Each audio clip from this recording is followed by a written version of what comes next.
오늘부터 공부하게 될 내용은 L자로 시작되는 내용입니다. 리버티, 자유, 그 다음에 레걸리즘, 율법주의, 그 다음에 라이선스라고 되어 있는데 아마 여러분 라이선스라는 말 많이 들었죠. 면허증 같은 거, 면허, 그런 것들을 생각을 하는데 이게 신학적인 용어로는 어떤 의미를 가지고 있느냐? 방종이라는 의미를 가지고 있어요. 우리 부목사님이 번역을 하면서 의미상으로 보니까 이게 라이선스라는 말을 갖다가 어떤 말로 번역을 하면 좋을까 하다가 내용상으로 보면 방종하는 방종하는 삶을 말하고 있기 때문에 방종이라고 번역을 했습니다. 그런데 내가 사전을 좀 더 깊이 찾아보니까 방종이라는 말이 있어요. 신학적으로. 라이선스라는 말이 방종이라는 의미가 있어요. 그래서 신학적으로 말할 때 방종이라 한다. 그래서 이렇게 세 가지가 아주 잘 맞습니다. 자유, 율법주의, 방종. 오늘 좀 서론적인 부분이 조금 어려운 부분도 있고 말이 그래서 조금 이야기를 해야 됩니다. 자, 우리 21세기의 가장 두드러진 특징 중에 하나가 뭐냐면은 인본주의가 팽배해진 거예요. 이 인본주의라고 하는 휴머니즘, 이것은 인문주의라고도 합니다. 쉬운 말로 하면 인간 제일 중심의 주의다. 그렇게 생각을 하시면 됩니다. 그러니까 이게 무슨 말이냐면은 사람이라는 인간의 존재를 제일 앞세우는 그들의 주장이라든지 그들의 능력이라든지 그들의 성품이라든지 그들의 소망이라든지 행복이라든지 이런 것들을 제일 앞세우며 제일로 여기는 그런 주의를 인본주의 혹은 인문주의라고 합니다. 특별히 하나님을 부인하는, 하나님을 거부하는 사람들의 특징이 그거죠. 하나님은 필요 없고 내가 중요하고 그래서 인간 중심으로 생각하고 인간 제일주의로 결정하고 인간 제일주의로 살아가는 삶의 형태를 우리가 인문주의 혹은 인본주의라고 이렇게 이야기를 합니다.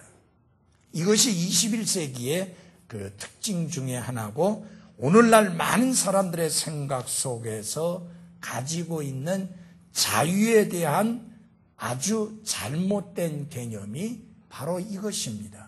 한마디로 말해서 그건 뭐냐면 내가 좋으면 좋은 거예요. 내가 원하면 하는 거예요. 특별히 다른 사람의 권리에 해를 끼치지 않는 이상 나는 내가 원하는 것을 하겠다. 이런 식의 사고방식이 오늘 21세기를 살아가는 그 사람들의 생각을 사로잡고 있습니다. 그래서 아주 그 위험한 것 중에 하나가 뭐냐면은 예를 들어서 식당에 갔을 때에 우리나라 젊은 엄마 아빠들 보면 그 애들을 그냥 풀어놓아서 애들이 마음대로 막 이리저리 뛰어다니고 상 위에 올라가기도 하고 난리 복구를 치는데도 가만 놔둬요. 그래서 종업원이 뭐라고 하면 왜 아이를 길을 죽이느냐? 왜 그 아이가 하고자 하는 것을 하지 못하게 하느냐? 그게 분명히 다른 사람에게 해를 끼치고 있음에도 불구하고 그런 식으로 합니다. 물론 이제 여기에는 인본주의보다 더 올라가 갖고 뭐가 있느냐? 자녀 지상주의가 있기 때문에 그래요. 그래서 이제 이게 아주 이 젊은 부모들에게 문제점이 뭐냐면 할아버지 할머니 애들 데리고 가서 식사를 하는데 할아버지 할머니 그러니까 아버지 어머니를 당연히 어른으로서 먼저 챙기고 드세요 하고 이것도 얹어드리고 저것도 얹어드리고 이것도 드리고 저것도 드리고 해야 되는데 오늘날 젊은 엄마 아빠들의 특징이 뭐냐? 지 새끼들 먹인다고 어른은 안중에도 없어요. 그러니까 이 인본주의 중에서도 그 위로 뛰어 올라간 게 뭐냐? 자녀 지상주의예요. 근데 나중에 그 자녀에게 효도를 받겠어요? 천만에요. 그렇게 기른 자식이 나중에 부모에게 효를 잘하지 않습니다.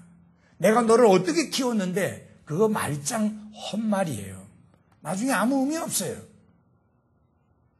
특별히 우리 그리스도인 부모들은 자녀를 하나님의 말씀의 가르침과 교리를 따라 반듯하게 키워야 합니다. 그 디모데의 어머니, 할머니, 그들이 디모데를 키우듯이 반듯하게 키워야 됩니다. 어떻게 키웠어요? 어려서부터 성경을 가르쳤어요. 그리고 어려서부터 성경을 통해서 구원의 진리를 가르쳤어요. 그래서 그 아이가, 디모데가 어려서 구원받게 했고 어려서부터 성경을 알고 크게 했습니다. 아무리 귀한 자식이지만 내 자식이 반듯하게 하나님 앞에서나 사람 앞에서나 반듯하게 크는 모습을, 생활하는 모습을 보기 원하면 특별히 어려서부터 철저하게 하나님의 말씀을 가르쳐야 되고, 특별히 어려서 구원의 복음을 확실하게 전해 주어서 어렸을 때 구원받고 어렸을 때 믿음 안에 견고하게 서서 자라갈 수 있도록 챙겨야 하는 것입니다. 자, 이 인본주의, 하나님을 부정하고 하나님을 부인하는 인본주의, 이거 아주 끔찍한 것입니다.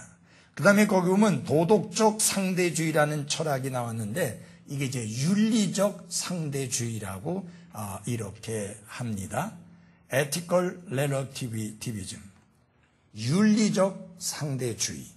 이것은 무엇이냐 하면은 옳고 그름, 좋고 나쁨이 절대적인 것이 아니고 개인이나 환경이나 사회생활에 따라 가변적, 변화되고 상대적이 된다라는 것이 이들의 주장입니다. 무슨 말이냐면 한마디로 말해서 절대적인 진리는 없다. 윤리적인 부분에 있어서 환경에 따라, 사람에 따라, 사회에 따라 그것은 변화무쌍하다. 그렇게 이야기를 합니다. 그래서 심지어 터무니없이 이야기하는 사람들 중에는 독일에서는 맥주를 마시는 게 죄가 아니다. 왜? 거기에서는 맥주가 음료이기 때문에. 새빨간 거짓말입니다. 독일에서 맥주가 음료 아닙니다. 엄연히 그들에게 음료로서는 물이 따로 있습니다. 그리고 평소에는 늘 물을 마시지 맥주 마시지 않습니다. 이런 상상만 해보세요. 맥주를 물처럼 마신다고 하면은 얼마나 음주 교통사고가 많이 나겠습니까?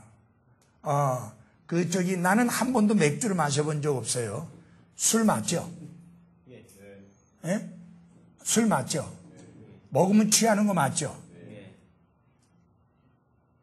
음주 단속할 때 보니까 맥주 몇 잔 마신 사람도 단속이 되더라고요.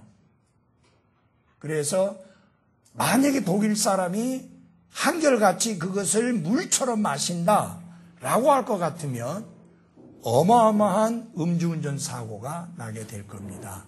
그것은 전혀 맞지 않는 거짓말입니다. 여러분 한 가지 주의해야 될 게 있어요.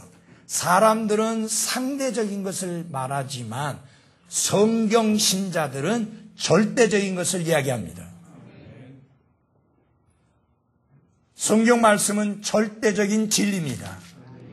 환경이나 개인이나 사회 형편에 따라 바뀌는 진리가 아니고 환경이든 사람이든 시대든 상관없이 영원 불변하는 진리를 가르치는 게 성경 하나님의 말씀입니다. 그래서 우리는 이 성경을 가르쳐서 절대적 진리라고 합니다. 그래서 이 말씀이 옳다 하면 옳은 것이고 이 말씀이 틀렸다 하면 그것은 틀린 것입니다.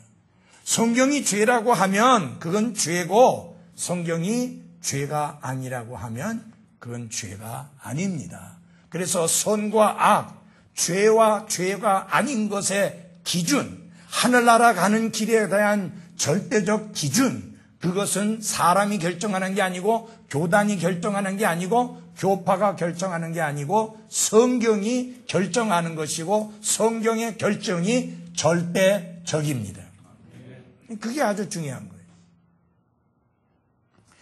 그래서 20세기 마지막 3분의 1 기간 동안에 무슨 운동이 많이 일어났습니까? 소위 말하면 권리운동이라는 게 소위 인권운동이라는 게 human right, 인권운동이라는 게 굉장히 많이 일어났습니다. 그래가지고 별의별 인권운동들이 일어났죠. 시민의 권리, 노동자의 권리, 여성의 권리, 아이들의 권리, 심지어는 동성애자의 권리까지 주장하는 이런 끔찍한 것들이 일어나게 됐습니다. 이것이 무엇이 부른 결과냐?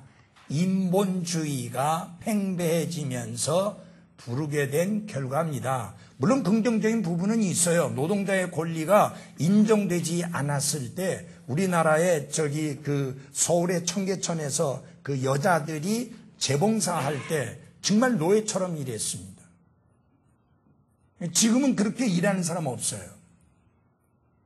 그런 긍정적인 부분도 있지만 굉장히 부정적인 부분도 많이 나오게 됐는데 그 중에 하나가 무엇이냐 하면은 동성연애자들의 권리입니다.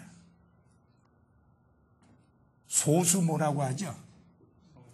성소수자들의 권리다.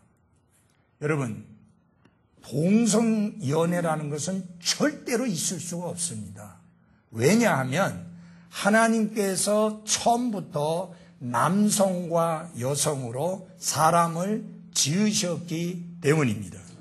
그리고 여러분이 성경을 보면 아시겠지만은 오래전부터 이 동성연애의 문제가 대두된 것을 여러분이 볼 수가 있습니다.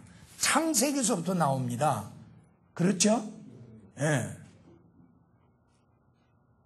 여러분이 그 롯, 소돔과 고모라 그 도시에 있었던 죄 중에 하나가 동성연애의 죄입니다. 타락한 인간의 본성은 순리대로 사는 것을 거부하고 영리로 사는 것. 그래서 남자가 남자와 더불어 부끄러운 일을 행하고 여자가 여자와 더불어 부끄러운 일을 행하는 이런 동성연애의 사악한 죄악 속에 빠지는 거예요. 그건 어디서부터 나온 거예요? 타락된 인간의 본성에서부터 나온 것이지 그것은 옹호하고 보호하고 지켜줘야 될 소수자들의 권익이 아닙니다. 그거는 권리가 아니라 죄악이에요. 그것은 옹호되거나 보호되어야 될 그런 종류의 것이 절대로 아니라고 하는 사실입니다.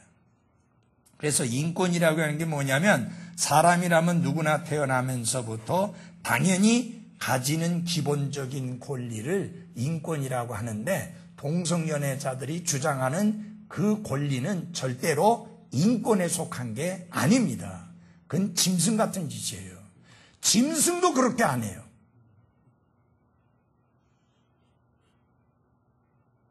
짐승도 보면 암놈과 순놈이 서로 좋아하지 순놈과 순놈이 좋아하고 암놈과 암놈이 좋아하는 그런 짓거리 안 해요. 짐승도. 결국은 동성연애를 한다는 것은 무슨 말이에요? 짐승보다 못한 짓을 한다는 거예요.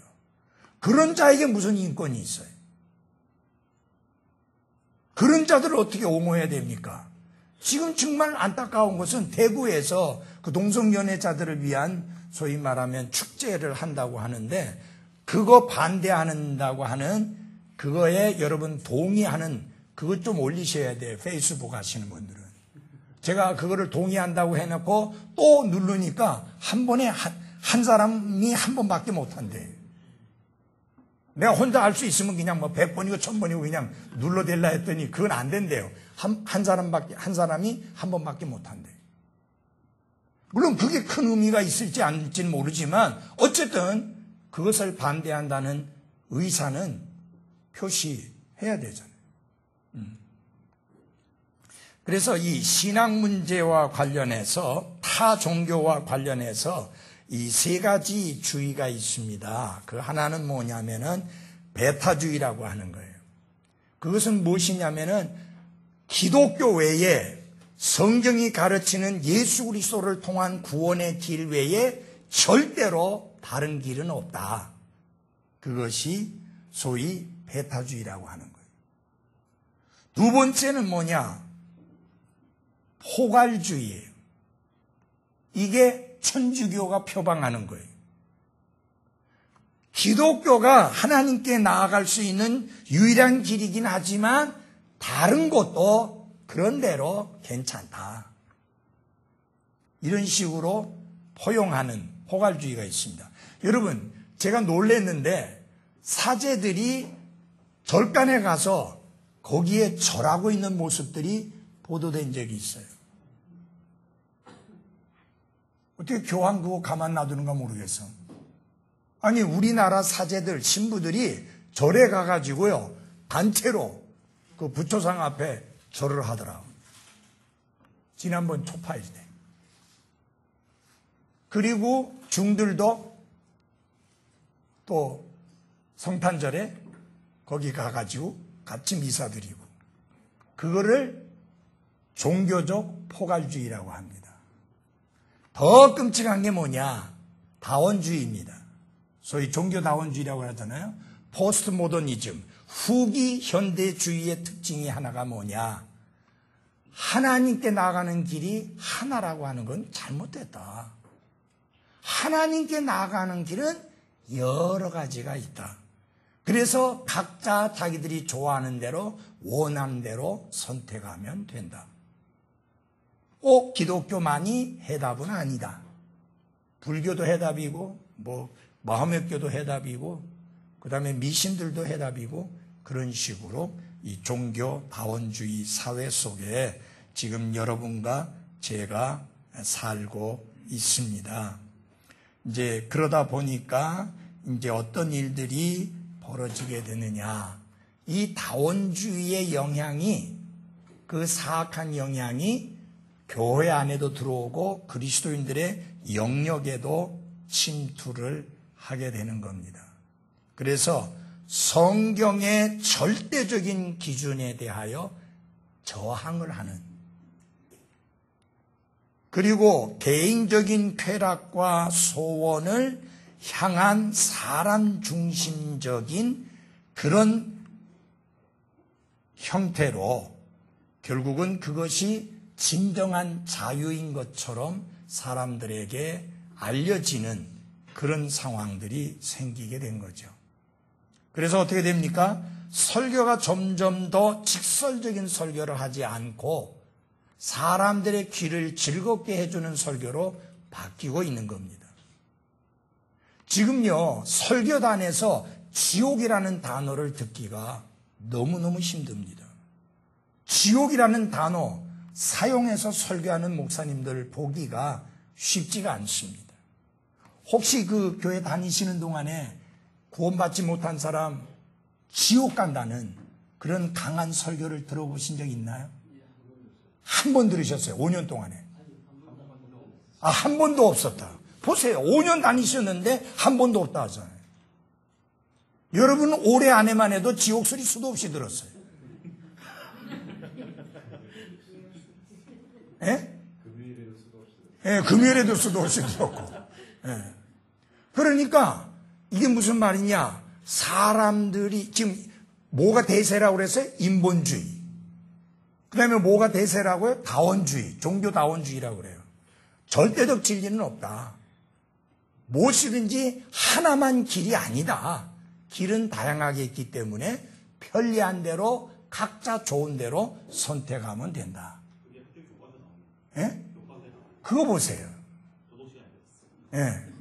저렇게까지 바뀐 거예요. 그러니까 설교자가 어떻게 설교를 해야 되느냐? 오직 예수 그리스도만이 유일한 길이요, 유일한 진리요, 유일한 생명이라고 설교하면 안 된다는 거예요. 사람들이 싫어한다는 거예요.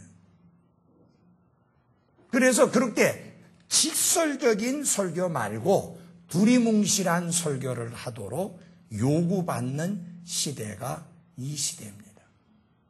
그런데 이 시대의 요구가 어떤 것이든지 간에 전혀 상관없이 하나님의 말씀이 가르치는 대로 60년, 70년 전이나 지금이나 변함없이 그대로 설교하는 교회들이 있다라고 하는 사실이에요. 제가 50년 동안 설교했어요. 50년 전에 설교한 거나 지금 설교한 거나 똑같아요. 달라지지 않았어요. 달라질 필요도 없고 달라져서도 안 되고. 근데 이렇게 철저하게 하나님의 말씀대로 철저하게 설교하는 사람들을 갖다가 뭐라고 말을 하느냐? 율법주의자라는 꼬리표를 붙입니다. 그들은 율법주의자가 무엇인지를 알지도 못한 채 그런 말을 하고요. 그 다음에 하나님의 말씀을 통해서 우리가 해야 할 일과 하지 못해야 될 말씀들을 정확하게 들이대면서 말씀을 전하면 저 목사님은 사람들의 쾌락을 앗아가는 사람이다 라고 이렇게 매도를 합니다. 시대가 바뀌었는데 여러분, 시대가 바뀌어서도 하나님은 바뀌지 않았습니다. 시대가 바뀌어서도 성경은 바뀌지 않았습니다. 나중에 제가 연속으로 성경과 관련한 이슈로 설교할 건데 얼마나 위험한 말인지 아십니까? 성경은 하나님의 말씀인데 오류가 있다. 여러분, 그 두 말은 맞는 말일 수가 없어요. 잘 보세요. 성경은 하나님의 말씀인데 오류가 있다. 그 두 개는 같이 붙을 수가 없어요. 성경이 하나님의 말씀이면 절대로 오류가 없어야 돼요. 왜? 하나님이 오류가 없으면 그분의 말씀도 오류가 없어야 돼요. 근데 성경이 하나님의 말씀이라고 하면서 오류가 있다? 그렇게 말하는 것은 전혀 맞지 않는 말인데 오늘날 21세기 신학자들의 입에 달고 있는 말이 그 말이에요. 성경은 하나님의 말씀이지만 성경에는 오류가 많다. 오류가 있다. 그래서 신학자들이 하는 일이 뭐냐? 그 오류를 바로잡아 가르쳐주는 일을 하는 역할이 신학자의 역할이다. 그래서 웨스트콜트와 홀트라고 하는 사람이 죽기 살기로 한 짓거리가 그 짓거리고 그래서 성경을 어마어마하게 뜯어 고치는 일을 한 것이 오래전에 그가 한 짓입니다.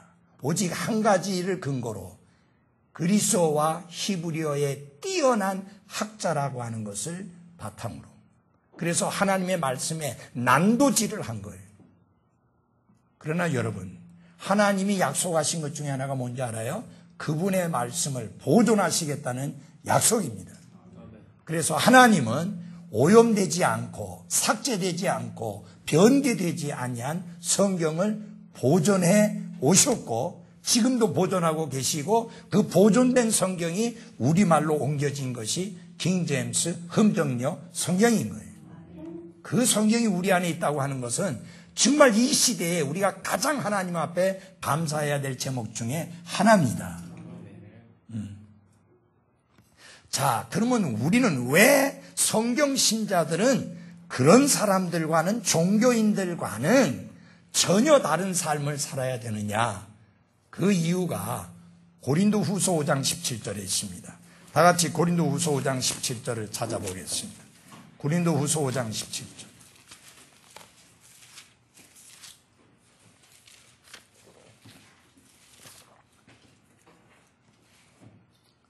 자, 찾았으면 우리 한 목소리로 같이 읽겠습니다. 고린도후서 5장 17절 시작.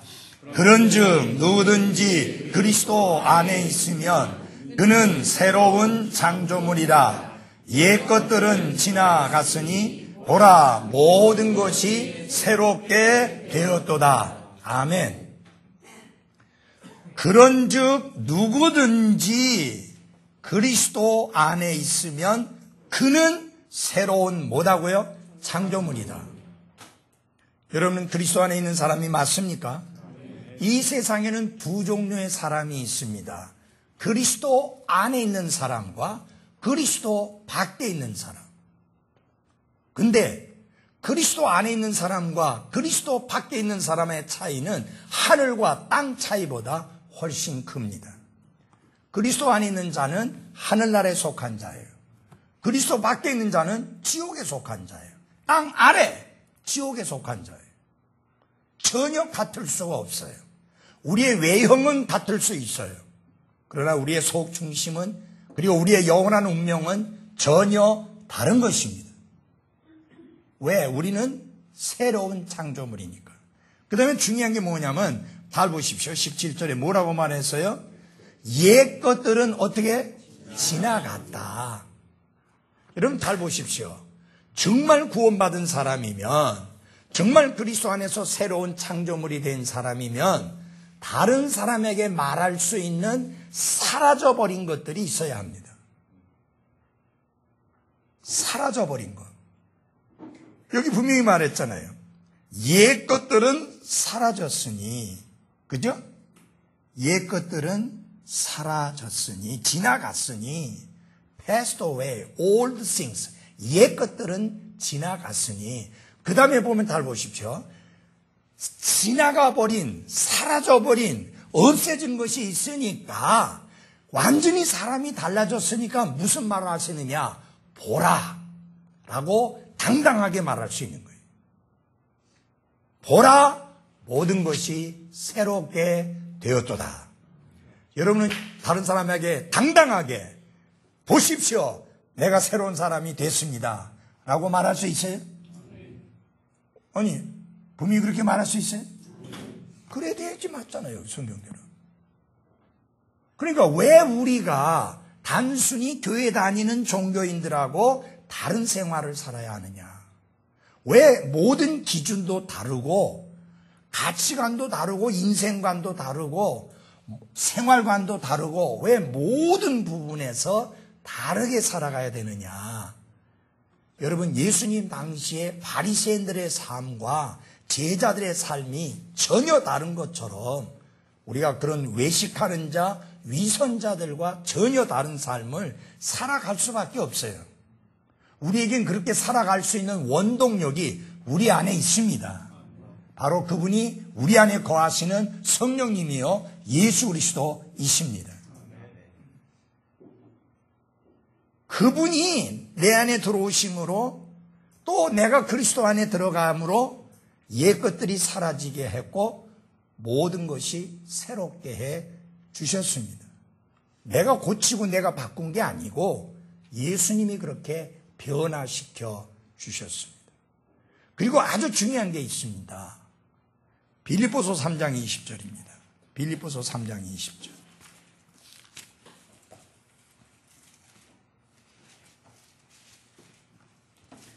빌립보서 3장 20절에 보면 우리의 생활 방식은 어디에 있으며? 하늘에 있으며 그랬습니다. 이게 개역성경에는 우리의 시민권은 하늘에 있으며 그렇게 되어 있습니다. 근데 여기에서 왜 생활 방식이라고 했는가? 제가 이 말씀을 그 그리스어 원어상으로는 분명히 시민권이라는 말이 있습니다. 근데 이게 왜 생활 방식이냐? 영어로 conversation이라고 그래요. 여러분, 영어를 조금 아는 사람들은 conversation 하면 회야. 그런 생각을 떠올립니다. 전혀 그런 말이 아니에요. 제가 그 책을 보는 중에 영국 목사님이 이 빌립보서 3장 20절에 우리의 생활 방식은 하늘에 있는지라 라고 하는 이 구절을 해설한 내용을 봤는데 그분은 정말 정직한 목사였어요. 이 컨버세이션이라는 이 단어는 1600년대 그때에는 이게 무슨 의미였느냐? 라이프 스타일, 생활 방식이라는 의미의 단어였다. 그래서 제가 사전을 쭉 찾아보는데 없어요, 그런 내용이. 쭉 가다가 어느 한 곳에 갔더니 고어 알죠? 옛날 영어인데 그게 생활 방식이라는 의미였다는 게 나오는 거예요. 요 같은 단어가 고린도후서 1장 12절에 보면 이렇게 되어 있습니다. 고린도후서 1장 12절.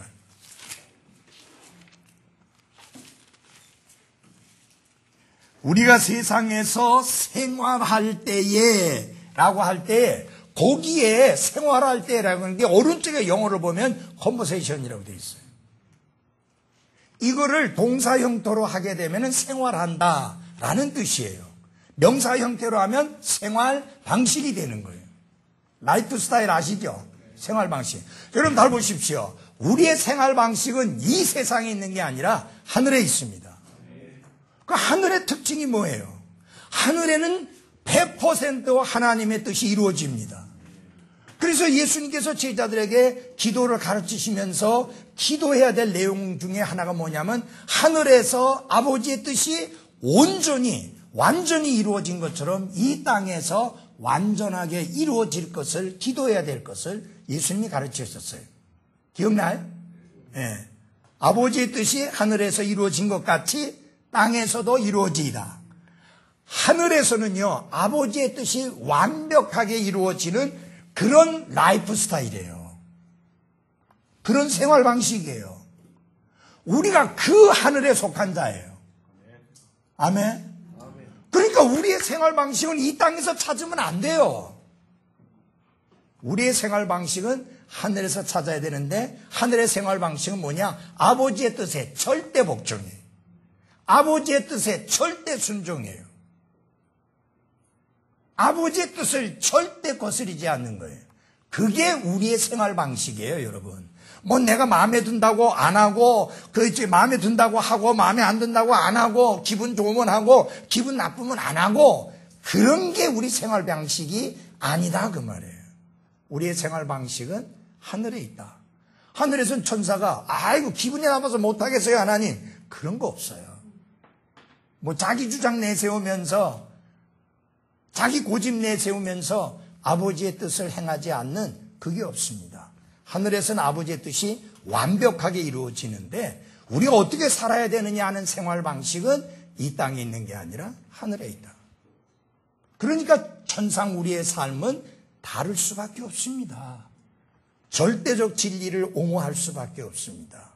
상대적 윤리적 상대주의를 인정할 수 없게 되고 다원주의를 인정할 수 없게 되고 소위 말하면 인본주의를 절대로 용납할 수 없게 되는 것입니다.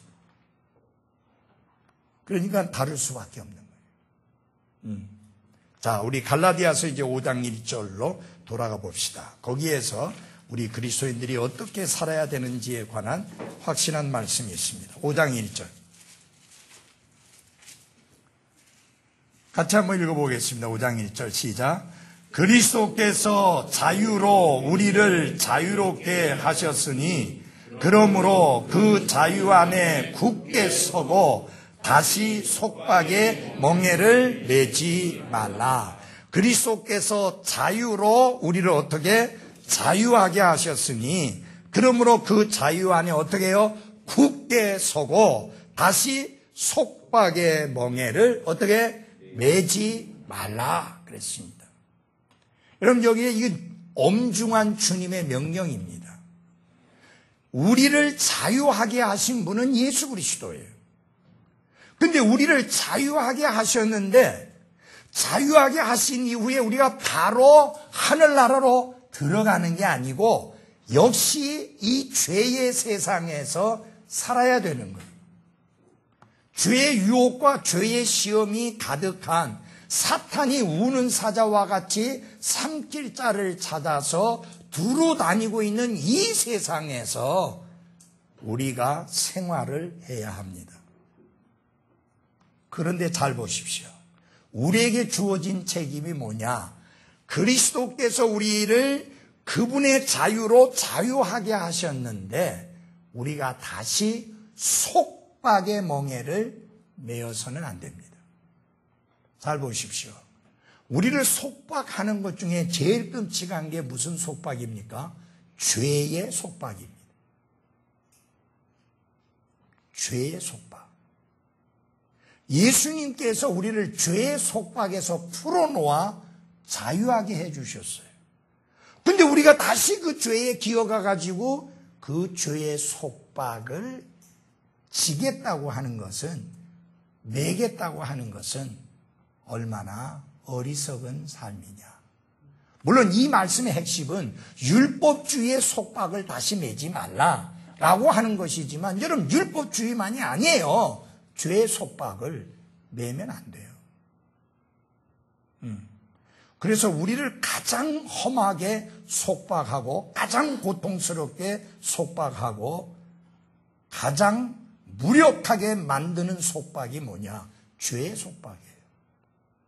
그렇기 때문에 우리는 반드시 죄를 멀리하는 삶을 살아야 하는 게 맞습니다. 네. 죄가 나를 속박하도록 내어주어서는 안 된다고 하는 사실입니다.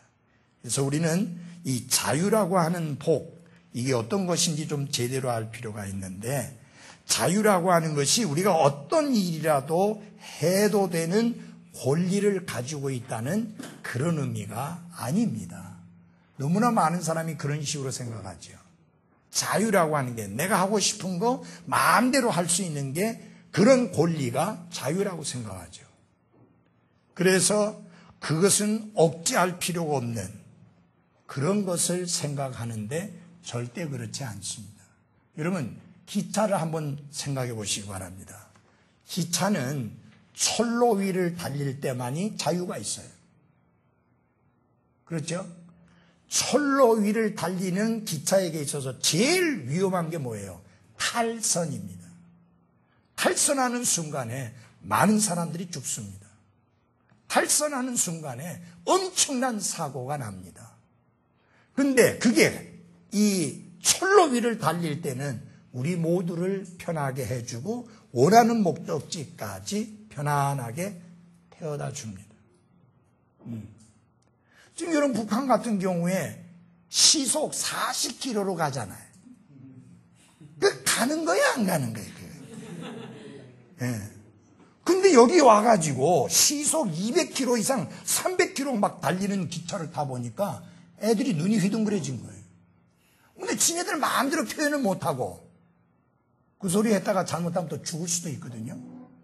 막 표현도 못하고 정말 좋은 건 아는 거예요. 그러니까 김정은이가 그 소리 했잖아요. 우리 그 기차가 영 현찮아가지고 뭐 타고 오시고 하기에는 너무 힘드시고 뭐 그렇게 이야기를 하잖아요. 솔직하게 이야기하잖아요. 그러나 아무리 빨리 달리는 편리하고 좋은 기차라도 그게 철로 위를 달릴 때만 의미가 있는 것이지 철로를 벗어나서 탈선하는 한은 끔찍한 사고입니다. 일본 놈들이 신칸센 그 고속철도를 엄청 자랑했잖아요. 뭐 그들이 시작하고 나서 한 번도 사고 없었다고 그랬는데 요새 연달아 사고 나가지고 그놈의 콧대를 납작하게 만들어놨어요. 여러분, 이게 중요하게 여겨야 될 게 있습니다. 자유 하면은 성경이 가르치는 자유는 두 가지 양면이 있습니다. 하나는 뭐냐? 무엇으로부터의 자유입니다. 해방이죠. 우리는 죄로 인한 끔찍한 결과인 영원한 형벌인 지옥으로부터 이미 해방되었습니다. 성경이 말씀하고 있는 대로 뭐야? 사망에서 생명으로 어떻게 옮겼나니. 그리고 심판에 이르지 않는다는 말은 정죄에 이르지 않는다. 유죄 판결에 이르지 않는다. 이미 우리는 용서를 받았고, 그래서 사망에서 생명으로 옮겨졌고, 어둠에서 빛으로 옮겨졌고, 지옥에서 천국으로 옮겨졌습니다. 죽어봐야 천국 갈지 지옥 갈지 아는 게 절대 아닙니다.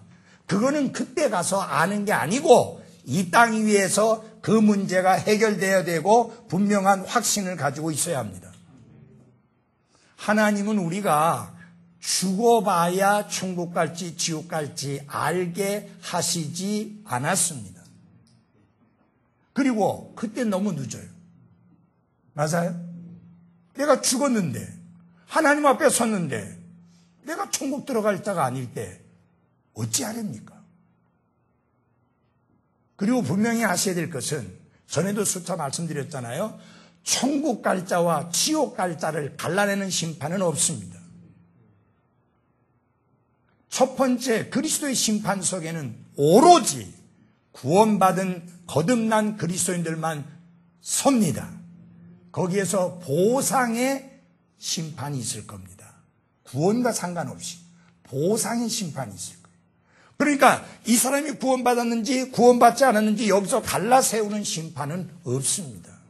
그 다음에 크고 신 왕자의 심판, 그 자리는 오로지 구원받지 않은 사람만 섭니다. 그들도 그들의 죄악에 따라서 차별 있게 심판을 받습니다. 그래서 두 심판 모두 구원받았느냐 구원받지 않느냐를 갈라내는 심판의 경우는 없다. 그것은 이 땅에서 되어지는 것이고, 구원받은 자는 바로 주님께로 가지만 구원받지 않은 자는 바로 음부가 아닌 지옥에 들어갑니다. 그 음부라는 단어는 고약한 단어예요. 그 불교 용어예요. 불교 용어의 음부라는 단어가. 그래서 음부에 가는 게 아니고 지옥에 갑니다. hell, 지옥입니다. 그리고 그들이 영원히 고통당하게 될 장소는 lake of fire, 불호수에 던져지는 것입니다. 여러분, 이게 개역성경에 불못이라고 되어 있죠. 여러분, 못은 작은 거예요. 못이라고 할 때 여러분 작은 거죠. 호수는 어마어마하게 큰 것을 우리는 호수라고 합니다. 뭐 우리나라에 뭐 청평호수 저런 거, 뭐 그 다음에 대청호수, 뭐 호수 굉장히 크잖아요. 물론 인공호수이긴 하지만. 근데 미국의 시카고에 미시건 호수 있습니다. 3개 줄을 물고 있는데 일리노이 주하고 그 다음에 미시건 주하고 인디아나 주하고 3개 줄을 몰고 있는데 그 호수가 얼마나 큰지 우리나라를 퐁당퐁당 3번 담글 수 있대요. 호수 하나가. 근데 제가 지금 호수 이름을 잃어버렸는데 어떤 다른 호수는 우리나라 퐁당퐁당 해갖고 7번 담글 수 있대요. 그게 호수예요, 여러분.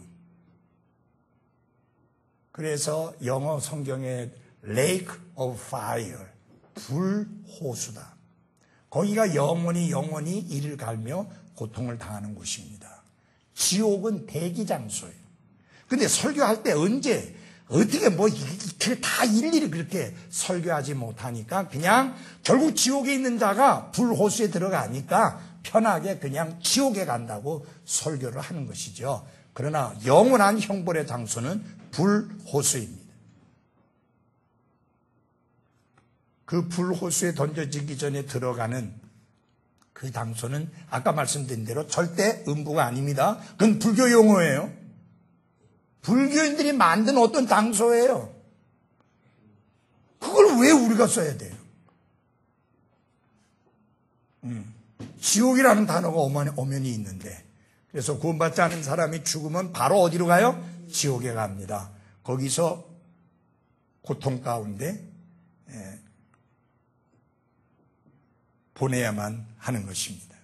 우리는 그런 형벌, 심판, 저주, 거기로부터 해방되었습니다.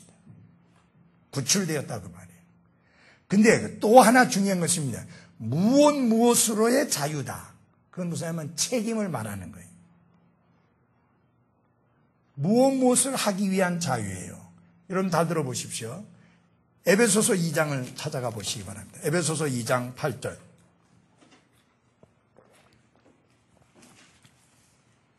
에베소서 2장 8절. 너희가 믿음을 통해 은혜로 구원을 받았나니 그것은 너희 자신에서 난 것이 아니요. 뭐라고요? 하나님의 선물이니라. 행위에서 난 것이 아니니 이것은 아무도 자랑하지 못하게 하려 함이라. 분명히 은혜로 믿음을 통해 구원받았고 우리에게서 난 것이 아니고 하나님의 선물입니다. 구원이 자유함을 얻은 거예요. 구원이 형벌로부터 해방된 거예요. 그런데 그것만 있는 게 아니에요. 10절 다 같이 읽겠습니다. 시작. 우리는 그분의 작품이요 그리스도 예수님 안에서 선한 행위를 하도록 창조된 자들이니라. 선한 행위를 위한 자유다 그 말이에요. 의무, 책임을 말하는 거예요. 그래서 여러분 우리에게는 특권만 있는 것이 아니라 responsibility, 책임, duty, 의무가 있다고 하는 사실입니다. 그걸 항상 기억해야 돼요. 그래서 자유하면 해방된 것만 생각하지 말고 책임과 관련된 무엇으로의 자유, 선을 행하도록 하기 위한 자유, 선한 일에 열심하는 백성이 되도록 하기 위한 자유, 그것을 생각해야 됩니다. 우리가 선한 행위로 절대 구원받지 못합니다. 그러나 구원받은 사람은 선한 일에 힘쓰는 사람들이 돼야 합니다. 그것을 위한 자유예요. 자, 그래서 우리는 첫째, 그리스도에 의해 죄로부터 어떻게 됐어요? 자유롭게 되었습니다. 이 죄인의 노예됨을 한번 좀 살펴보시기를 바랍니다. 요한복음 8장입니다. 요한복음 8장. 예, 어떤 분이 큰 소리로 요한복음 8장 32절에서 34절을 읽어주십시오. 8장 32절에서 34절. 또 너희가 진리를 알리니 진리가 너희를 자유롭게 하리라 하시니라. 그들이 그분께 응답하되 우리는 아브라함의 씨로서 결코 누구에게도 속박된 적이 없거늘 어찌 내가 이르기를 너희가 자유롭게 되리라 하느냐 하매 예수님께서 그들에게 대답하시되 진실로 진실로 내가 너희에게 이르노니 누구든지 죄를 짓는 자는 죄의 종이니라. 예, 여기서 보면 누구든지 죄를 짓는 자는 죄의 뭐라고요? 종이라 했어요. 여기서 아주 중요한 부분이 있습니다.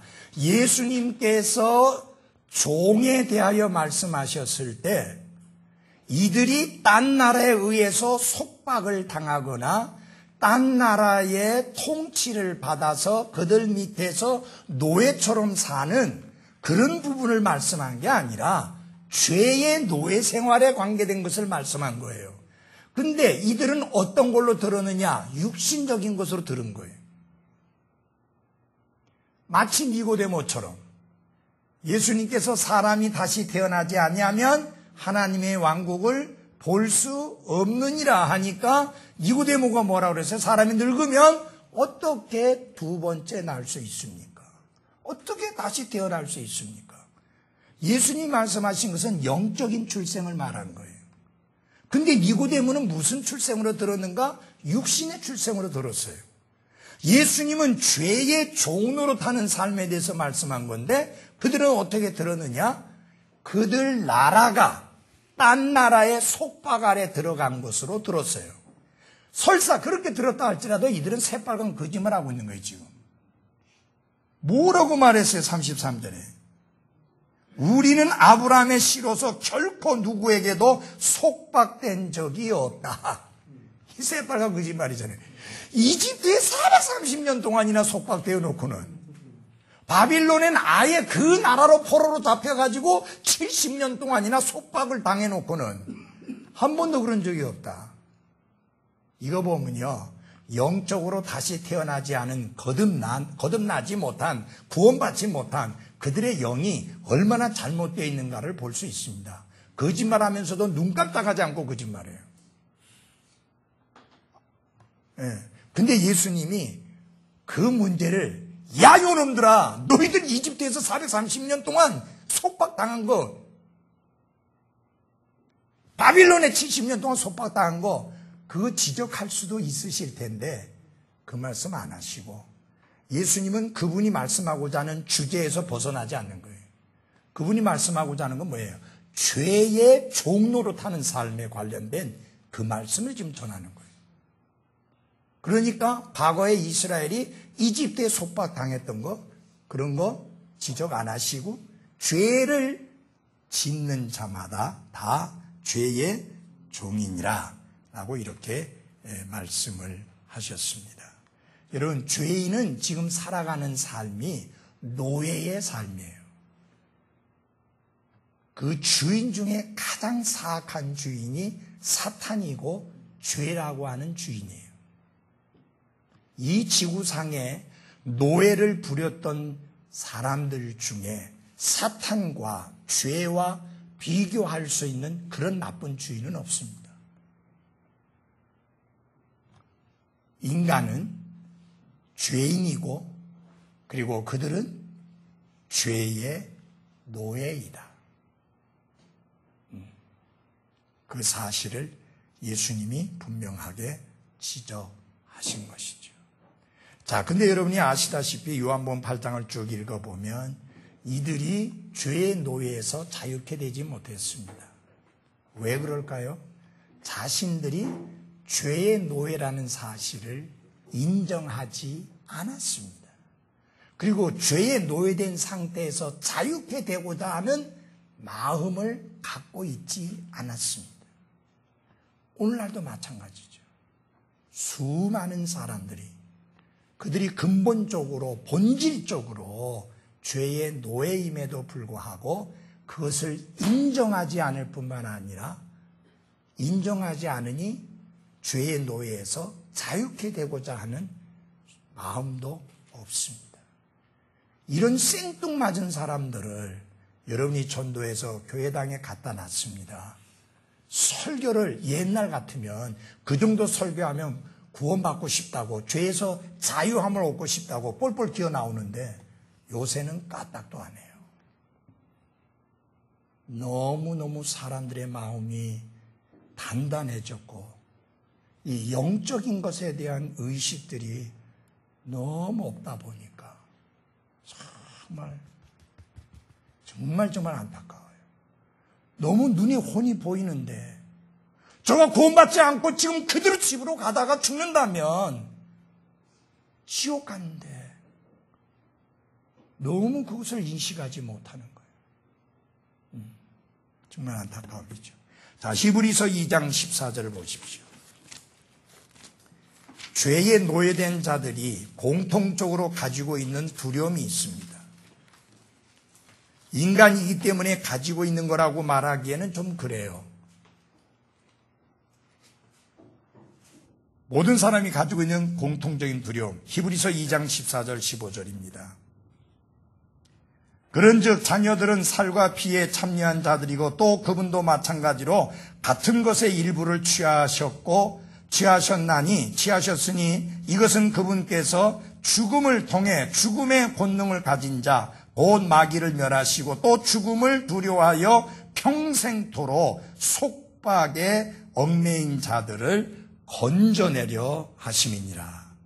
예수님이 우리가 같은 살과 피를 가진 몸을 입으신 이유가 두 가지가 있는데, 하나는 죽음의 권능을 가진 자 마귀를 멸하시기 위함이요, 또 다른 하나는 죽음의 공포에 사로잡힌 자를 자유케 하기 위함, 건져내시기 위함이라고 그렇게 말씀했습니다. 여러분, 이 말씀에 의하면 인류는 뭐예요?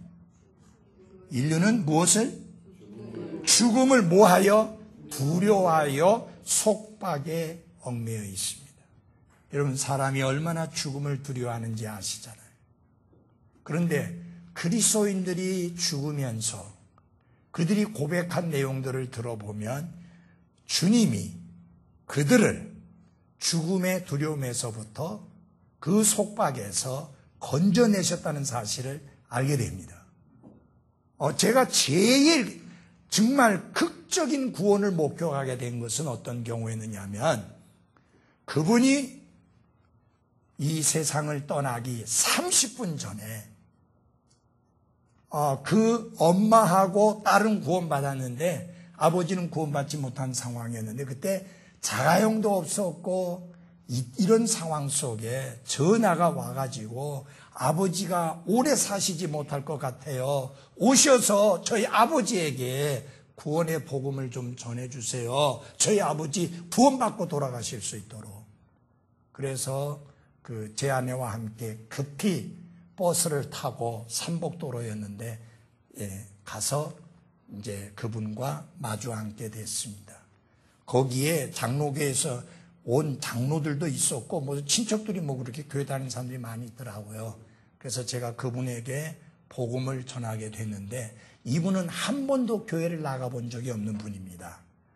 여러분들에게 묻습니다. 한 번도 교회를 나가본 적이 없는 사람도 구원받을 수 있죠?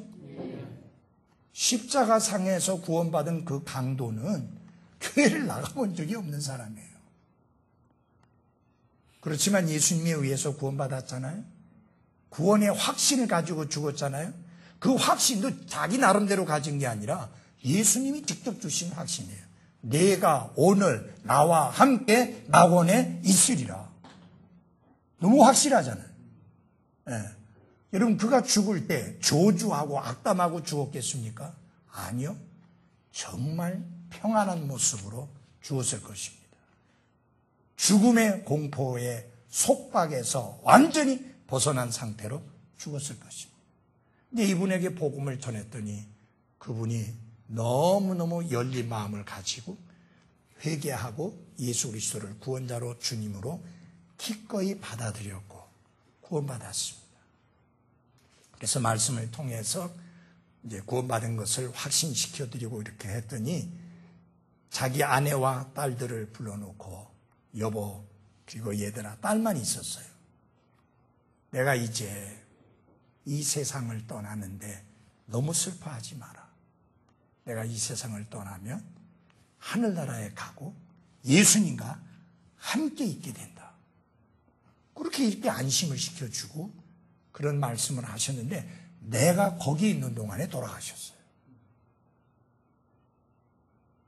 그러니까 거기에 장로랑 뭐 다른 교회 나가는 사람이 에이 그래가지고 구원받으면 뭐 다 구원받고 뭐 다 천국 가겠네.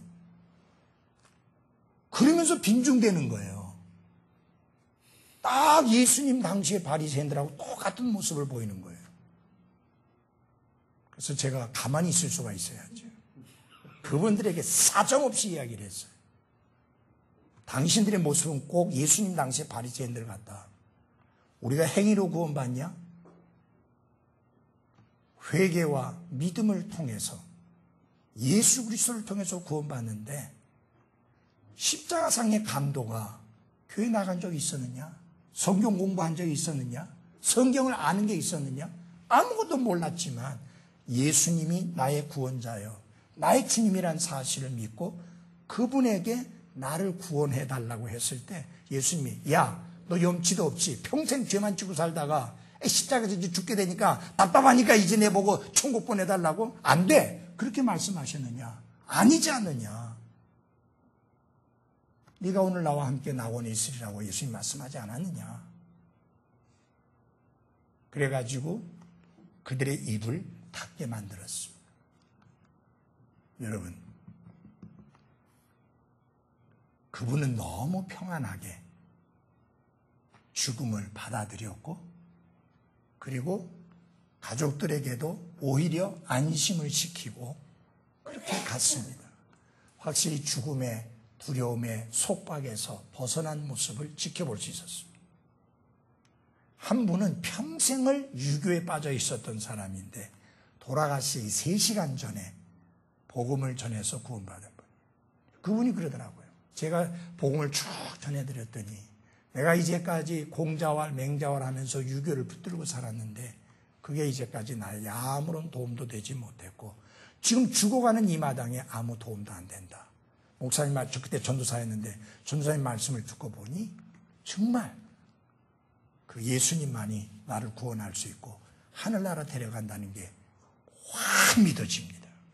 나도 믿고 천국 가고 싶습니다. 그래서 그날 예수님 받아들여 이제 구원받고 너무 기뻐갖고 부인한테 할머니였는데 이야기를 하고 잘 있으라고 하고 인사하고 그리고 제가 거기 있는 동안에 돌아가셔가지고 여러분 젊은 전도사가 20대 후반의 젊은 전도사가 돌아가신 그분을 씻겨가지고 구멍이랑 구멍 솜 가져오라 해갖고 다 막고 그 다음에 입 벌려가지고 쌀 집어넣어서 턱 위로 받쳐 올려가지고 안 나오게. 왜냐하면 사람이 죽고 나면 안에서 나오거든요. 그래서 막아야 됩니다. 적어도 기본적인 조치는 해야 됩니다. 그 모친이 놀래버린 거예요. 젊은 전도사님이 그야말로 겉에 얼굴을 볼 때는 걸음아 날 살려라고 도망갈 만한 분이 그렇게 전혀 주저하지도 않고 걷어붙이고 이렇게 마무리를 해주는 것을 보고 너무너무 감동을 받은 그런 경우가 있습니다. 여러분, 저는 화장터에 가서 관이 그 화장막 안으로 들어올 때 그 관이 떼지고 시신이 뻘떡 일어나는 것도 지켜본 사람이에요.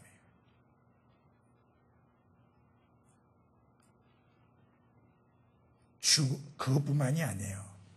객사한 사람이 있어서 부검을 해야 되는데 거기에 참관할 사람이 없어서 내가 가서 부검을 참관했습니다.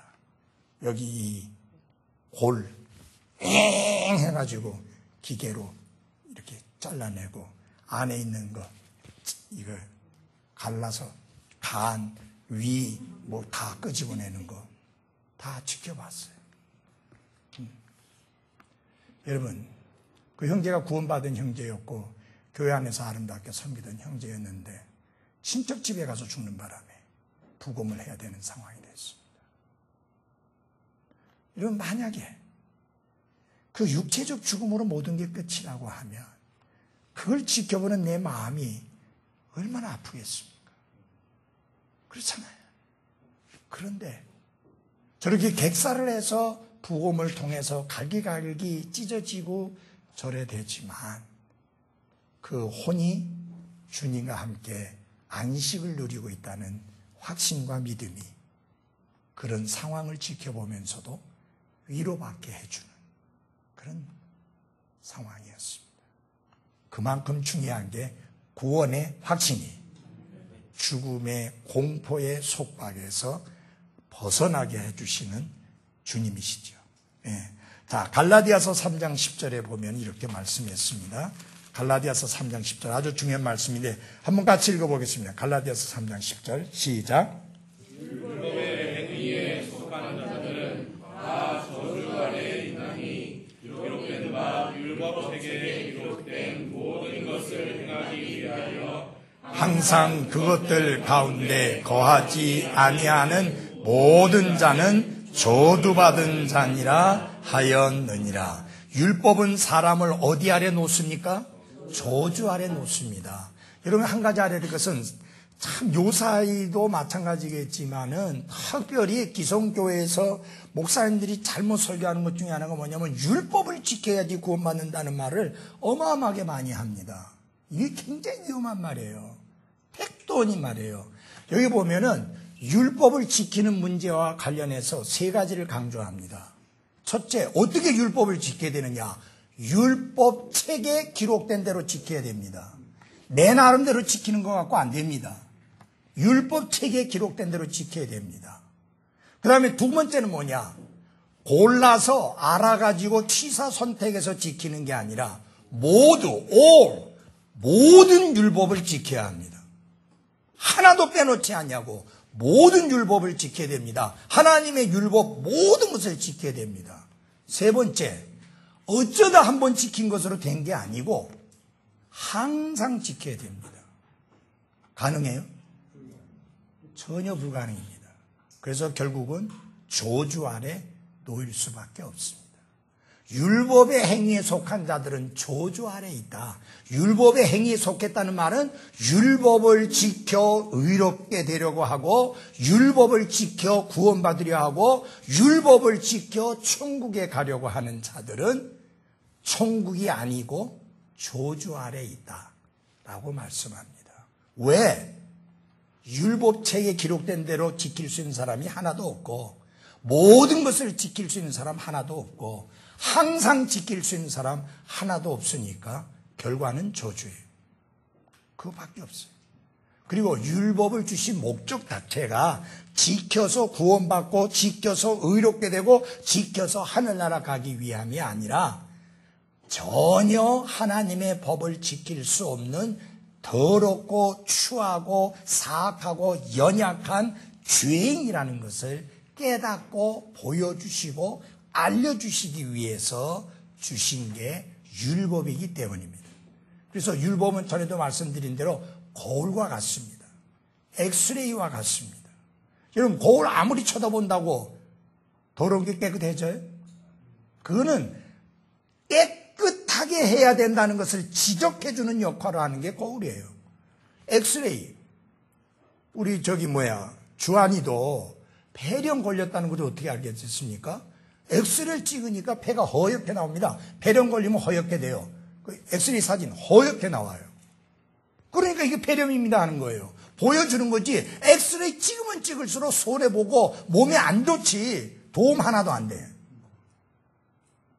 그것은 내게 치료를 요하는 심각한 병이 있다는 것을 보여주기 위함입니다. 여러분, MRI 얼마나 비쌉니까?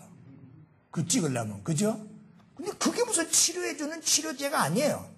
문제가 있는 걸 보여주고, 문제가 있는 것을 정확하게 알려주고, 그러니까, 나 괜찮은데요? 문제 없는데요? 우리 성진이가 지난번에 건강검진할 때, 엄마, 아빠, MRI 좀 찍으세요. 이제까지 한 번도 안 찍었으니까, 특별히 연세가 드셨으니까, 이 MRI 찍으라고. 야, 뭘 찍느냐. 그 비싼 놈이고, 걱정하지 말고 찍으세요. 찍었는데, 그 사진을 떡 보더니 의사가 다 갸뚱하는 거예요. 괜찮아요? 팔 저리지 않아요? 팔 들어보세요. 걸어보세요. 왜 그러냐? 그러니까 이 MRI 사진상 목사님은 이래 멀쩡할 수가 없다는 거예요. 요 사진하고 똑같은 사람이 저기 침대에 누워있어갖고 소대변 받아내고 있는데, 목사님 그러고 있어야 되는데 이렇게 멀쩡하니까 이해가 안 간다고. 부산대학병원 가가지고 CT 조영술 좀 한번 해보라고. 그래서 CT 조영술 또 가서 했어요. 이 간호사들이 어떻게 하느냐. 이걸 찍다가 죽을 수도 있다는데 벌건 걸로 색연필로 벌겋게 칠해가지고 그래 해놓고는 독이서 쓰라는 거예요. 아니 무슨 저 조영술 CT 찍다가 죽는 경우가 어떻게 있겠어요? 근데 그런가 봐. 그래서 찍었어요. 그리고 의사가 딱 보더니 이쪽이 막혔는데 다른 쪽으로 뚫려가지고 그래서 괜찮으신 겁니다. 자기도 이상했다는 거예요. 이렇게 멀쩡할 수 없는데. 그런데 자기가 생각할 때 다른 쪽으로 뚫려가지고 흐르고 있구나. 근데 여러분, 제가 선천적으로 혈관이 그렇게 태어난 거예요. 근데 의사도 모르는 거예요. MRI 기사가 알더라고. 내 안에 MRI 찍으면서 옆에 앉아서 이야기하면서 이야기를 하니까, 아니, 그 의사들이 왜 모르지? 그런 사람 많아요. 그러더라고요. 그냥 선천적으로 태어날 때부터 이쪽 혈관이 발달이 안 된 거예요. 희미한 거야. 그러니까 하나님이 처음부터, 야, 너 오른쪽은 영 현찮으니 왼쪽으로 이렇게 잘 흐르게 할게. 그래가지고 지금 70 넘도록 잘 살고 있는 거잖아요. 그러니까 의사가, 이게 잘 흐르고는 있는데, 혹시 혈전이 낄까봐 하루에 아스피린 하나, 약한 거 하나 좀 드십시오. 그래가지고 들고 있어요. 그 비싼 거 했지만, 문제가 있는 것만 알았지, 그것을 치료하는 치료제는 아니에요. 율법이 하는 일이 그거다, 그 말이에요. 문제를 지적하는 거예요. 죄인이 아니라고 뻐덕뻐덕 우기는 자에게 죄인이라는 것을 보여주는 거예요. 여러분, 폐결핵 있다고 말해도 통 안 듣는 사람에게 엑스레이 사진 딱 들이대면서 봐요. 폐결핵이 허옇잖아요. 여기 군데 뻥뻥 뚫려 있고 그러면 이제 인정을 하잖아요. 인정하기 쉽지 않지만 인정하기 원치 않지만 그렇게 되는 거예요. 그게 율법이 하는 일입니다. 절대로 율법은 구원하는 게 아닙니다. 그래서 야고보서 2장 10절에 보면 이렇게 말했어요. 야고보서 2장 10절 빨리 찾아서 읽어보겠습니다. 야고보서 2장 10절 누가 빨리 찾은 분이 큰 소리로 한번 읽어보세요. 야고보서 2장 10절. 누구든지 온 율법을 지키다가 한 조목이라도 어기면 모든 것에서 유죄가 되나니. 예, 하나님의 거룩한 법에 한 조목이라도 어기면 그 사람은 모든 것에서 유죄입니다. 여러분, 이 나라의 법을 갖다가 다 지켰지만 그 중에 달랑 하나 어겼으니 난 괜찮다고 한다고 되겠어요? 아니에요. 유죄 판결이에요. 자, 그 다음에 구속자에 의한 구조. 여러분, 구속하게 되면 그거는 자유로운 사람을 잡아 가두는 겁니다. 요 구속은 길게 하면 그거는 리디머, 도리어 노예된 자를 자유케 하는 것을 말하는데 예수 그리스도에 의해서 우리가 구조된 것을 말합니다. 8장 32절, 요한복음 8장 32절에 뭐라고 말했어요? 진리가 너희를 뭐예요? 자유롭게 하리라. 근데 지금도 많은 사람들이 진리가 있는데 진리를 모르고 거짓에 매여 있어갖고 자유함을 얻지 못하는 수많은 사람들이 있습니다. 너무너무 많습니다. 예. 여러분, 그 내한테 어떤 정신나간 목사가 책을 하나 보내줬는데 책 제목이 이렇게 두꺼워요. 책 제목이 뭐냐? 사람이 하나님이 되는 게 기독교다. 전 생각을 해봅니다. 그런 책을 만들어가지고 전국에다 보낼 만큼 보내려면 돈이 얼마나 많이 들겠어요? 그렇잖아요? 그러면 그 돈이 어디서 나와요?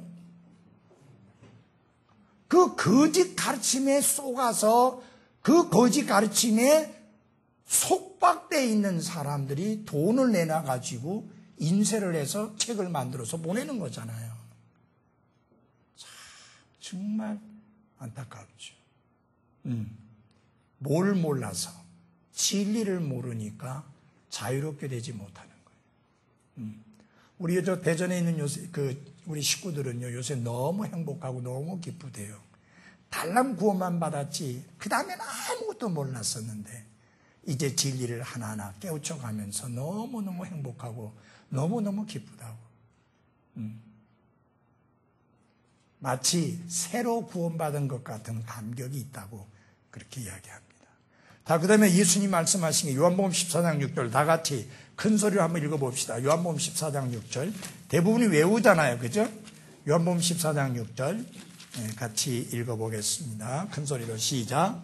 예수님께서 우리에게 이르시되 내가 곧 길이요 진리요 생명이니 나를 통하지 않고는 아무도 아버지께 보지 못하느니라. 아멘. 이게 한글 성경의 한계라고 생각이 돼요. 여기에서 그리스어 성경을 제가 보니까 그 앞에 어떤 말이 붙어 있느냐면 호라고 하는 말이 있어요. 그게 영어로는 더라고 하는 뜻이에요. 그라고 하는 뜻이에요. 그러니까 여러분, 사람들이 길을 찾고 있습니까? 예수님이 바로 그 길입니다. 사람들이 진리를 찾고 있습니까? 예수님이 바로 그 진리입니다. 사람들이 찾고 있는 생명, 바로 그 생명. 그런 뜻이에요. 그래서 제가 보니까 단어 하나마다 그 호라는 말이 다 들어간 거예요. 호호도스, 호알레데이아, 호조에. 영어도 the way, the truth, the life. 이렇게 되어 있습니다. 여러분 잘 보십시오. 유일한 길이라는 거하고 하나의 길이라고 하는 거는 천지차이에요. 그래서 제가 이 길이라는 단어를 찾아봤어요. 영어에 여기는 the way라고 되어 있는데 길이 여러 것을 이야기할 때는 a way라고 된다고. 다 같이 고린도전서 10장 13절을 열어주십시오. 고린도전서 10장 13절입니다. 예, 어떤 분이 큰 소리 좀 읽어주십시오. 10장 13절. 사람에게 공통적으로 있는 시험 외에는 너희가 어떤 시험도 당하지 아니하였나니 하나님은 신실하사 너희가 감당할 수 있는 것 이상으로 시험 당하는 것을 너희에게 허락하지 아니하시고 또한 그 시험과 함께 피할 피를 내사 너희가 능히 그것을 감당하게 하시느니라. 아멘. 거기서 보면 피할 길이라고 하는 말이 나오죠. 그죠? 나와요, 안 나와요? 나오죠? 피할 길이라고 했을 때에 make a way to escape. 그럼 여러분 잘 보십시오. 우리가 시험 당할 때 내가 감당할 수 없다 할 때 하나님이 피할 길을 열어주시는데 그 피할 길이 항상 유일하게 한 가지가 아닙니다. 그렇죠? 이런 길도 있고 저런 길도 있어요. 그때는 A way예요. A way라 그 말이에요. 그런데 하늘나라 가는 길은 하나님께 나아갈 수 있는 길은 유일하니까 the way, the truth, the life라고 유일한 길이요, 유일한 진리요, 유일한 생명이다. 근데 이게 이제 우리말로 예수님께서 나는 유일한 길이요, 유일한 진리요, 유일한 생명이니 이렇게 하니까 좀 어색하니까 이걸 그냥 길이요, 진리요, 생명이니 하니까 늘 이거 볼 때마다 좀 마음에 안 들어. 예. 내가 곧 길이요, 진리요. 그래도 예, 그것도 그거 갖고는 안 돼요. 그거 갖고 안 돼요. 못자가 있는 이유가 예. 조금이나마 예, 조금이나마. 그러니까 이렇게 되는 게 너희가 찾는 곧 그 길이요. 그러니까 차라리 그 길이요, 그 진리요, 그 생명이라고 하는 게 더 어울릴 게 왜 그러냐면 그 앞에 보십시오. 5절에 보면 요한복음 14장으로 돌아가서 요한복음 14장에 보면은 이런 말이 나와요. 14장에 5절입니다. 도마가 그분께 이르되 주여 주께서 어디로 가시는지 우리가 알지 못하고는 어찌 그 길을 알겠나이까 하며 그랬잖아요. 그죠? 그 길을 the way 그 길이라 했으니까 차라리 여기서 내가 곧 그 길이요 그 진리요 그 생명이니 했으면 오색하지 않게 될 수 있을 것 같았는데 늘 아쉬움이 이게 그래서 할 수 없이 이 말씀 전할 때는 꼭 영어를 쓰는 거예요. 그래서 제가 오늘 일부러 그리스어 성경을 봤더니 매번 호라고 하는 단어가 들어가서 그 길, 그 진리, 그 생명이라고 그렇게 딱 박았다 그 말이죠. 예. 그러니까 여러분 보십시오. 그 일본 사람들이 자주 하는 말 중에 일본의 그 후지산이라고 있잖아요. 근데 그 후지산이 이런 식으로 됐어요. 근데 후지산 정상에 올라가는 길이 여러 개가 있습니다. 그놈들이 하는 이야기가 뭐냐. 후지산 정상에 올라가는 길이 여러 개 있지 않느냐. 결국은 어느 길로 올라가든지 간에 정상에 가서는 같이 만난다. 그것처럼 기독교라는 길도 있고 불교라는 길도 있고 유교라는 길도 있고 마음의 교라고 하는 길도 있는데 각각 자기들이 좋아하는 것을 선택해서 가지만 결국은 다 한 곳에서 만난다. 이런 식으로 하는 거죠. 그게 뭐냐? A way란 말이에요. 많은 길 중에 하나. 여러분 예수님은 수많은 길 중에 하나가 아니고 유일한 길이십니다. 다원주의가 그거 아니에요. 여러 길 중에 하나라는 거 아니에요. 예수님이. 절대적으로 그분만이 유일한 길이 아니라는 거예요. 여러분. 여러분 잘 들어보세요. 이게 앞으로 이렇게 가다가는 어느 날 예수님만이 유일한 길이라고 설교하면 잡아가는 그런 상황이 올 수도 있어요.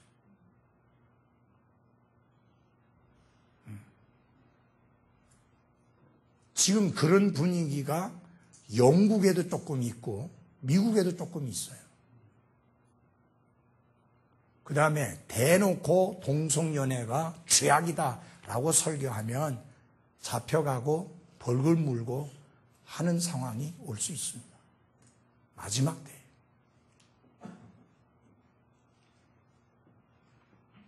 왜 그래요? 포스트 모더니즘, 후기 현대주의의 특징이에요. 그게 뭐냐? 이 후기 현대주의를, 포스트 모더니즘을 가장 특징적으로 나타내는 게 뭐냐면 다원주의입니다. 종교다원주의 그 중에서도. 결국은 인본주의가 팽배해지면서 그런 것들이, 왜? 모든 사람을 즐겁게 해주는 게 인본주의인데, 모든 사람을 즐겁게 하려면 예수님만 유일한 길이라고 하면 모든 사람을 즐겁게 못 해주잖아요. 그렇기 때문에 우리는 대가를 지불하면서, 값을 지불하면서 진리를 선포해야 되는 거예요. 아까 들었잖아요.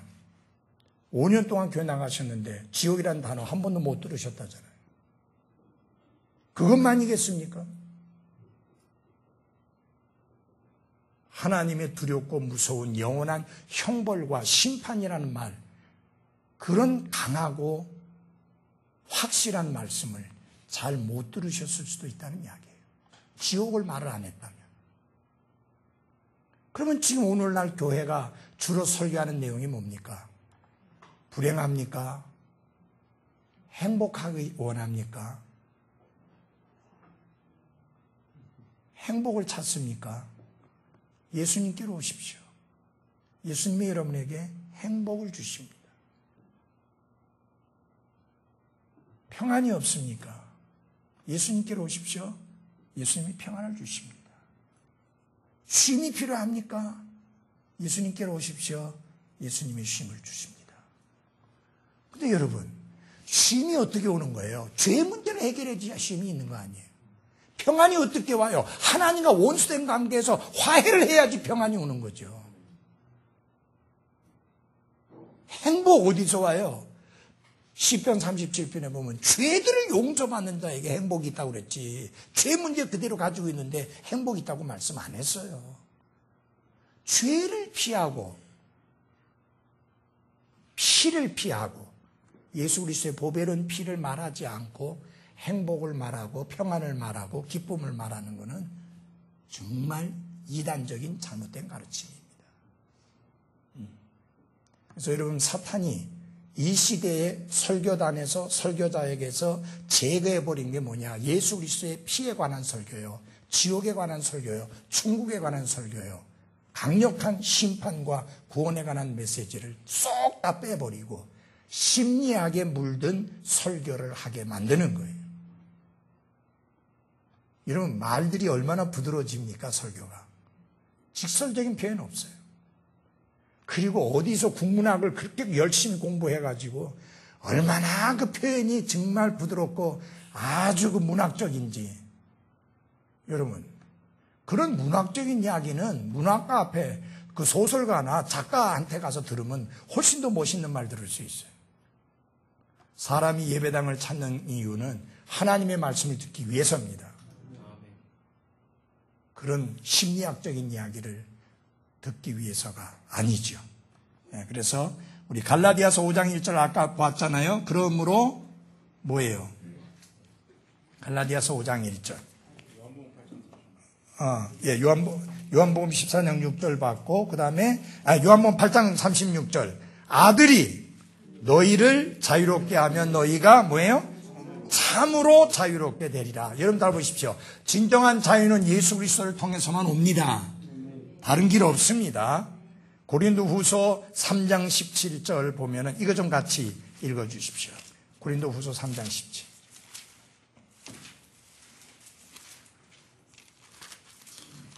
같이 읽겠습니다. 시작. 이제 주께서는 그 영이시니 주의 영이 계신 곳에는 거기에는 자유가 있느니라. 예, 주의 영이 계신 곳에는 거기에는 뭐가 있다고요? 자유가 있다. 근데 이 말씀을 아주 악용하는 자들이 있어요. 이 구절을 인용하면서 소위 말하면 오늘날 찬양 집회라고 하는 사람들이 이 구절을 쓰면서 주의 영이 계신 곳에는 자유함이 있습니다. 여러분, 음악을 어떤 형태의 음악을 사용하느냐 전혀 문제가 되지 않습니다. 어떤 악기를 써서 어떻게 연주하느냐 전혀 문제가 되지 않습니다. 주의 영이 계신 곳에는 자유함이 있기 때문입니다. 그렇게 써버리는 거예요. 그래서 여러분 전자기타를 가지고 락밴드 이상으로 심하게 해버리고 그런 현상들이 일어나는데 그때 해필이면 이 구절을 갖다가 인용해가지고 하고 있는 거예요. 주의 영이 있는 곳엔 자유함이 있다. 방종을 자유라고 말하면서 주의 영이 계신 곳에는 자유함이 있기 때문에 어떤 형태의 음악을 써서 하나님을 찬양하든지 하나님은 문제 삼지 않는다. 그래서 어떤 말을 합니까? 영적인 음악이라는 것은 없다. 영적인 가사만 있을 뿐이다. 이게 미국의 그 릭 워렌이라는 사람이 그 말을 하면서 교회 음악을 엉망으로 바꿨는데 모든 사람들이 그 사람이 교회 규모가 커지다 보니까 그 사람을 따라서 하다 보니까 그런 형태들이 막 나오기 시작하고 늘어나기 시작하는 거예요. 그래서 제가 어떤 분하고 1시간 이상을 그 문제를 가지고 논쟁을 한 적이 있습니다. 영적인 음악은 없다는 거예요. 영적인 가사만 있을 뿐이다. 거짓말입니다, 여러분. 여러분, 다 들어주십시오. 찬양은 하나님께 드리는 음식과 같아요. 그 다음에 음악은 그것을 담는 그릇과 같습니다. 여러분들에게 물어볼게요. 수박을 잘라서 보기 좋게 해가지고 쓰레기통에다가 담아서 여러분 주면 여러분 맛있게 드시겠습니까? 그게 수박이니까 어느 통에 담든지 상관이 없습니까? 아니잖아요. 깨끗한 그릇에 담아야죠. 맞죠? 더군다나 하나님께 드리는 찬양은 깨끗한 그릇에 담아야 돼요. 깨끗한 그릇이라는 말이 거룩한 음악에 담아서 하나님을 찬양해야 하는 겁니다. 이런 것들은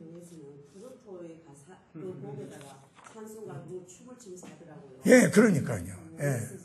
그래갖고 하는 소리가 뭐냐? 구약의 이스라엘이 하나님을 찬양할 때 춤을 췄다. 그래가지고 따라하는 거예요. 그래서 춤을 문제 안 삼는 거예요. 그래가지고 어떻게 하느냐? 월십 댄스라고 해가지고 여러분 월십하고 댄스하고는 둘이 뛰어나야지 하나가 붙을 수 없는 단어예요.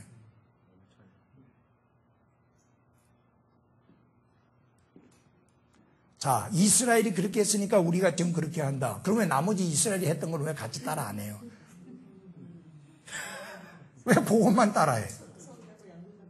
예. 그리고 우습지도 않아요. 진짜 아까 우리 오자매 이야기한 대로 트로트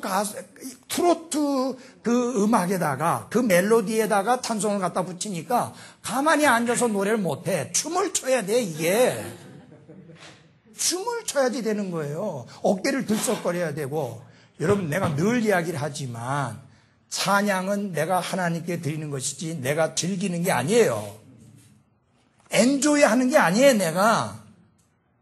그래서 찬양 들을 때 뭐 눈 지그시 감고 무슨 뭐 음악 감상하듯이 하지 마세요. 눈 바짝 뜨고 아멘으로 화답하며 함께 하나님께 찬양 드리는 것처럼 그렇게 반응해야 되는 게 맞습니다.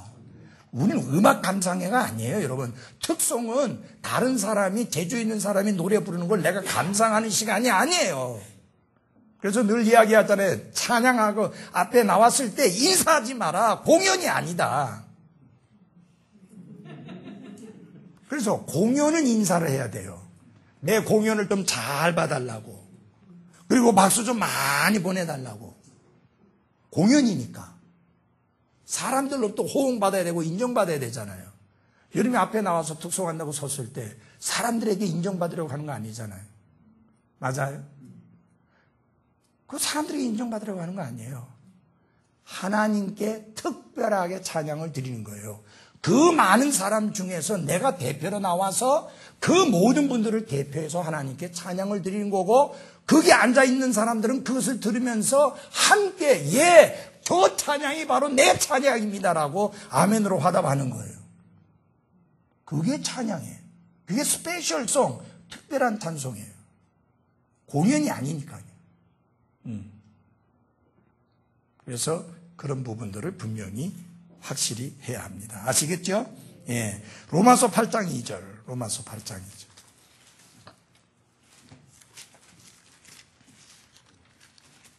이는 그리스도 예수님 안에 있는 생명의 성령의 법이 죄와 사망의 법에서 나를 어떻게 해방시켰기 때문이라. 그래서 우리는 그리스도 예수님 안에 있는 생명의 성령의 법이 죄와 사망의 법에서 나를 해방시켰다. 율법을 가리켜서 죄와 사망의 법이라고 말한 이유가 있습니다. 율법이 하는 일이 죄를 깨닫게 하는 것이기 때문에 죄의 법이라고 하고, 그 다음에 그 결과로 죽음을 선고하기 때문에 사망의 법이라는 거예요. 그러니까 여러분 잘 보십시오. 율법을 통해서는 의를 못 얻어요. 율법을 통해서는 생명 못 얻어요. 오히려 생명 대신에 사망, 의 대신에 죄. 아이고 내가 머리끝부터 발끝까지 다 더러워진다구나. 그걸 깨닫게 하는 게 율법이에요. 그래서 죄의 법이라고 하고, 결과로 사망을 선고하는 게 율법이기 때문에 사망의 법이라 그렇게 이야기합니다. 자, 그 다음에 보십시오. 에베소서 2장 15절. 에베소서 2장 15절입니다. 누가 큰 소리 좀 읽어주세요. 에베소서 2장 15절. 원수되게 한 것, 즉 규례들에 수록된 명령들의 율법을 자기 육체로 없애셨으니 이것은 이 둘을 자기 안에서 하나의 새 사람으로 만들므로써 화평을 이루려 하심이요. 아멘. 이 말씀에 에베소서의 특징이 뭐냐면 새 사람, 새 시민, 그 다음에 새 공동체 혹은 새로운 사회라고 하는 이 세 가지가 에베소서의 핵심입니다. 예. 그래서 지금 에베소서에서 여기서 가르쳐주는 건 뭡니까? 무엇에 수록된 명령들이? 예, 규례들에 소속된 명령들의 무엇을? 율법을 자기 육체로 어떻게 해요? 없애셨다. 여러분 보십시오. 이 율법이 걸림돌이에요. 이방인과 유대인이 하나가 되는데. 그런데 이것을 없애심으로 말미암아 이루시고 그것을 저리로 제껴주심으로 말미암아 유대인, 이방인이 상관이 없이 뭐가 되느냐? 한 세 사람이 되는 거예요. 그래서 함께 하늘나라의 시민이 돼가지고 새로운 공동체를 이루게 되는데 그게 교회라 그 말이에요. 자, 그 다음에 골로새서 2장 14절입니다. 골로새서 2장 14절. 우리를 대적하고 우리를 반대하던 규례들을 손으로 거룩한 것을 지우시고 그것을 길에서 치우사 그분의 십자가에 어떻게 못 박으셨으며 그리스도께서 우리를 뭐하던? 반대하던 규례들을 손으로 기록한 것을 어떻게 치우셨습니다. 그리고 십자가에 못 박아버림으로 우리가 하나님 앞에 나아가는데 걸림돌이 없게 참된 자유함을 주셨습니다. 자, 로마서 6장 17절을 다 같이 찾아주시고 이거 마지막 절입니다. 로마서 6장 17절 다 같이 읽겠습니다. 로마서 6장 17절 같이 읽겠습니다. 시작.